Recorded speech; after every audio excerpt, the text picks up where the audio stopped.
It appears that AfriLab has got a very interesting creative model as an NGO. I mean, as you're aware, there's been a lot of NGOs and development initiatives in Nigeria and across Africa. How can these organizations begin to move away from dependency to sufficiency?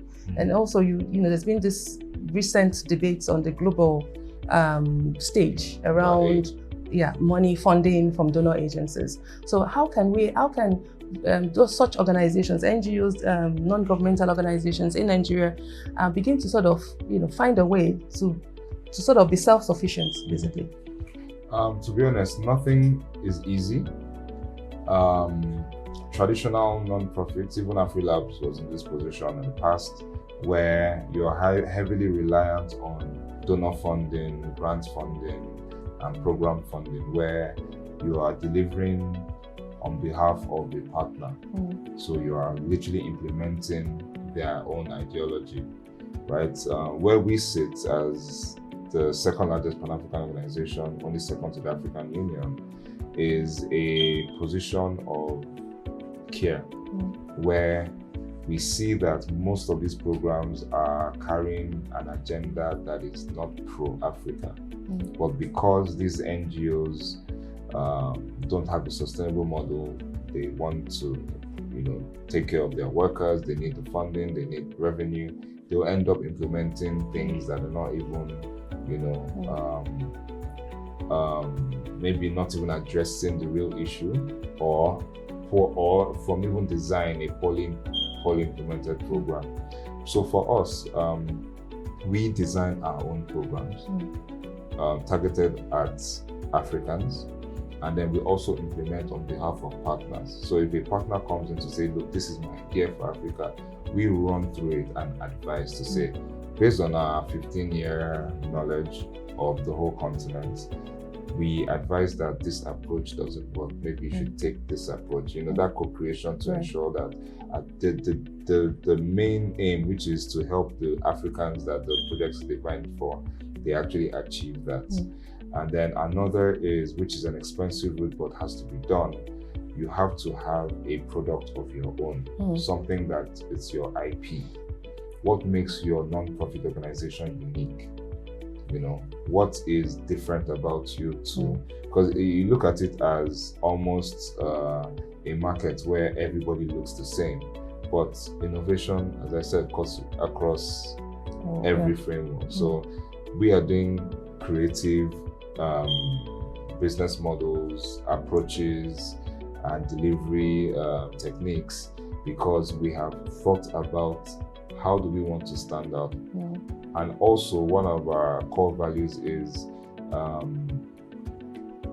African delivery for Africans by Africans, right? So everything we do is Africa-centric. So it has to have some sort of African tonation or inclination to it. Fantastic. As we begin to wrap up on today's episode, I'd like to also sort of talk a bit more about local government and local governance. I mean, these are the institutions that are meant to be closer to the people. And when we, you know, look back home in Nigeria and look at the role that local governments have played, should play, or maybe not. What's your take on that? Do you feel like there's a lot more that could be done when it comes to local governance and local government in support of creativity, innovations, you know, communal problem solving as well? Yeah, so we did speak, I think I answered a question earlier about local solutions, and I then mentioned intentionality to preserve indigenous knowledge. That can only be done effectively through the local governments, because they are the closest point to the people. So if government is actually serious about how can Nigeria be Nigeria, how can we produce things that are unique to us, it has to be through the local government. And then also federal character. So if we are able to distribute roles and responsibility based on the natural behavior and character of people, we would have less problems in this country. I'll give you an example. Akwa Ibom, Calabar, they're just known for being very neat and hospitable. Yeah, and hospitality and neatness is just how they are. So imagine if,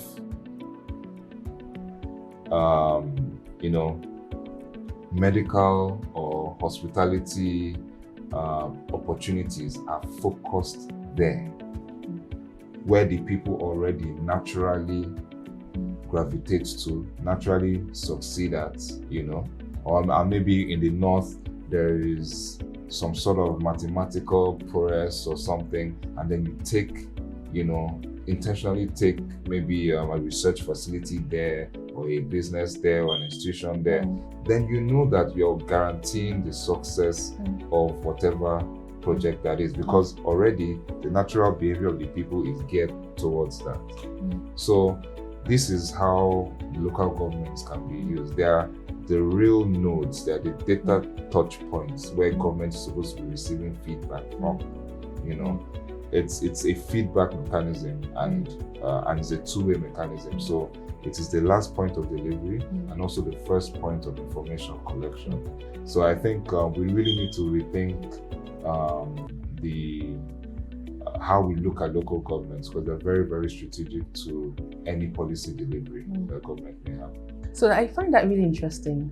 When you talked about federal character, I mean, what comes to mind for most Nigerians is what's the representation of people in a particular agency? But from what you're saying, it goes way beyond that, right? What are they good at? Yeah, what are they good at, and how can we leverage that? I mean, that's really huge. That's really, really enriching insight. And just building on the discussions around the local, at the local level, it will appear that it can be extremely challenging to have access to funds, especially if you're a creative, you're trying to innovate. Are there opportunities, are there ways of doing this in your experience that the locals can start to sort of explore? I know the government is actively looking at framework, tools, and mechanisms to address investing into the creative industry or even the startup industry, because our traditional banking, the rules around it, even just collateral requirements, do not support, lending and investments. For example, even a company like maybe even OPay, as big, as lucrative as they are, may not get traditional funds, because most of the assets are digital, not physical. OPay doesn't have a single branch anyway. So a typical bank will say, okay, bring the land, bring the, so we have to start building new instruments that address these things. And I said, how does this happen normally and generally? It's when they see that, there's revenue here. Government is always reactive. Private sector is always proactive. There has to be dialogue between private sector and government all the time. No matter how fast private sector wants to move, government can always use regulation and policy to slow it down. I remember in 2017, Nigeria was, I think, top 3 crypto on the crypto use map. Like, we were using crypto on a daily basis. Like, we were 3rd highest in the world. And then obviously the government came in, slowed it down, and now they're trying to bring it up. So it's always key for that interaction between private sector and government. Why did they slow it down? I'm just curious. A lack of, what you don't understand. It's a thing of, crypto has a way of bypassing tax nets, and government's tax is one of the. If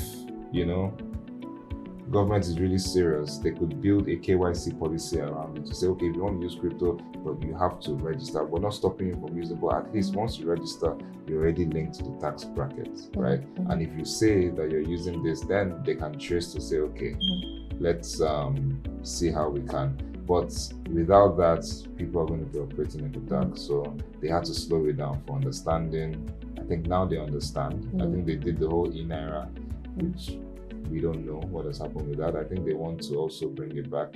To be honest, it's a good idea. It's Nigeria having its own stable coin, but the mechanisms behind it not too clear. So we're hoping they bring out more information on that. Fantastic. So one more question to wrap up this episode. What's one call for action that you would give to different stakeholders? So talk about development partners, the government, youth, local government, all the different stakeholders. What's your call to action for them? I think Nigeria just needs to agree on a direction. Like, where are we going? What does success look like for Nigeria? If we can all agree at what success looks like, then I think we all know what to do. The roles and responsibilities will be clear. But I don't think we've actually even agreed on where we are going to. Hope is not a destination. So if you're renewing it, it's still not a destination, right? So we need to know where exactly we're going, and then whether we stop halfway, somebody else can pick it up, right? So I think it's just a national vision. What is Nigeria's vision? What are we buying into? It's a question mark. We don't know. We know we want progress, we want prosperity, we know what we want, but how are we getting there? And what does success look like? If we can answer these questions, all the stakeholders will know a clear path to play. That's a very, very valid question and a fantastic place for us to stop this episode. Mr. Ajibola, it's been a tremendous time with you. Very compelling insights, ideas that I know that a lot of the viewers will take on board. I hope we get the chance. I know you're very busy. Get a chance to have another conversation with you, maybe on a different topic very soon. And on that note, I just want to say thank you, everyone, for joining us on Ideas in Action, Conversations That Matter. Remember, change begins with a conversation, but it's sustained through action.